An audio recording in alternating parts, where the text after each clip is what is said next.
So this is Andrew Cummings, and I'm coming to you from the city of São Luís in the state of Maranhão in Brazil. For those of you, many of you who don't know me, I'm a missionary with Baptist and Missions currently in our third term here as missionaries in Brazil, and supported by many churches in upstate New York. And I just wanted to take this opportunity to just express my gratefulness for everything that the Northeast Fellowship has meant to me over the years. Many of you know me as missionary Andrew Cummings that your church supports. Many of you know me as the son of Harold Cummings, who quite literally wrote the book on the Empire State Fellowship. And what was the Empire State Fellowship? No, the Northeast Regional Fellowship. And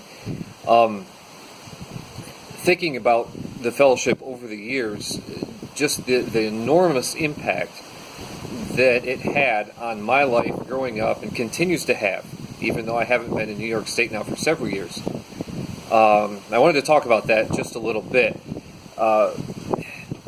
One of the best things, and I've told my dad this on numerous occasions, one of the best things that my parents did for me over the years was bringing me to the conferences of the Empire State Fellowship.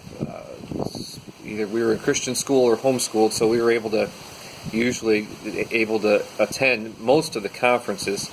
And many of those conferences to this day, as I'm a little older now, many of those conferences to this day still, I still remember them. I still remember the messages. I still remember, for example, just to kind of scratch the surface, I used to always enjoy listening at the end of every conference, Pastor David Strong, who I believe is now with the Lord, but he used to get up and read a poem that kind of recapped the conference and usually left everybody in stitches.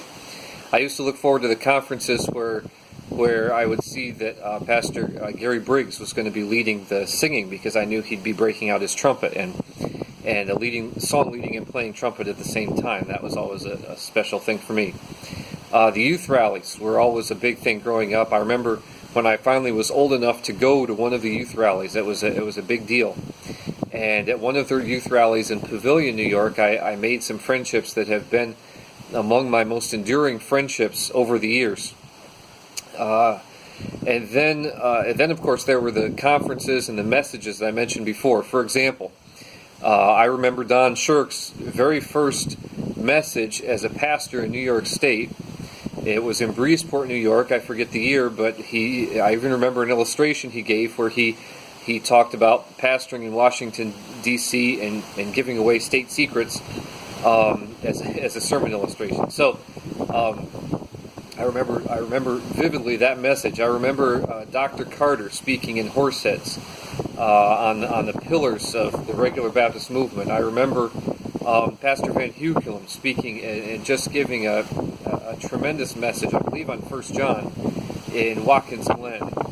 I remember David Nettleton, Dr. David Nettleton, also with the Lord now, but speaking in Johnson City and at First Baptist in Johnson City, and it was on the occasion of the 50th anniversary of the seminary, of the fellowship, and my dad also spoke at that particular fellowship, and that was the one where he got out his timeline and had myself and my brother roll out his timeline so everyone could see it.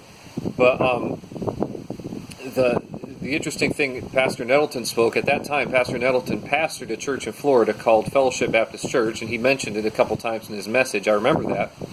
Never dreaming that around 10 years later I would be a member of Fellowship Baptist in Lakeland, Florida, and that church is also now under the leadership of Dr. Richard Pyatt, is our sending church for our work here in Brazil. And that's just scratching the surface. If I had time, I would go through and talk about many other messages or moments in the Empire State Fellowship. I remember panel groups, for example, and I should mention these. Psalm 133, where it says, "How good and blessed it is when brethren dwell together in unity." And I can remember in these panel discussions, one, I believe it was in Breezeport, on Lordship Salvation. John MacArthur's book had just come out, and other different things. And I remember watching people, men of God, disagree sharply and then leave as friends. And that had a profound impact on me.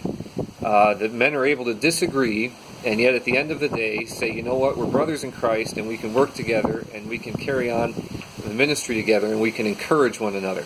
That was huge. But the most important thing, if you have to know what was the most important Empire State Conference for you, I would have to say that it was I believe in 1990 or 91. I think it was 90 because I'm pretty sure I was still 17. It would have been the spring conference in Dunkirk, New York, and the speaker was Bill Commons, and the theme was missions. And at the little cabin where we were staying, my family was staying after Bill Commons' first message. That night, I had a time of wrestling with God, and I finally surrendered to ministry and to missions. And so that had a tremendous impact. And then the next day, I went and I talked to Bill Commons about it, and he gave me some very encouraging words that have stuck with me through my whole life and whole ministry. The Empire State Fellowship had that huge impact on me. Were it not for my parents taking me faithfully to the conferences, my father's involvement in the conferences, and my being able to see and observe and participate in the various aspects of the fellowship, I doubt very much that I'd be where I am now and doing what I do right now. And I know I'm just one story. This story is written over and over and over again in the lives of many young people. Many of the pastors, possibly some of them who are there today, grew up like me in the fellowship. And so it's just the value that it has had on my life is tremendous and continues to have. And because right now we're working in Brazil, we're working in the state of Maranhão, the city of São Luís, and our state has 6 million people, and we have 4 churches. The city where we work, the metropolitan area, has over 1 million people, and we still have just those 4 churches. So lots of work to be done, but as my fellow pastors and I, we get together once a month, and we plan activities that involve all of our churches, and to encourage our lay leaders and to encourage our young people and so on. And to this day, the pattern that I have, is not to be too romantic about it, but the guiding light that is in my head as I talk to our pastors and, okay, we need to do this and we need to do this, is the Empire State Fellowship, or now the Northeast Regional Fellowship. And just having that reference point there for me to say, you know what, this is a state fellowship that works. Someday we want to have a state fellowship that works, and it's going to it'll be in Brazil, so it'll look different, but it will also look a lot like the Empire State Fellowship. Thanks for this opportunity.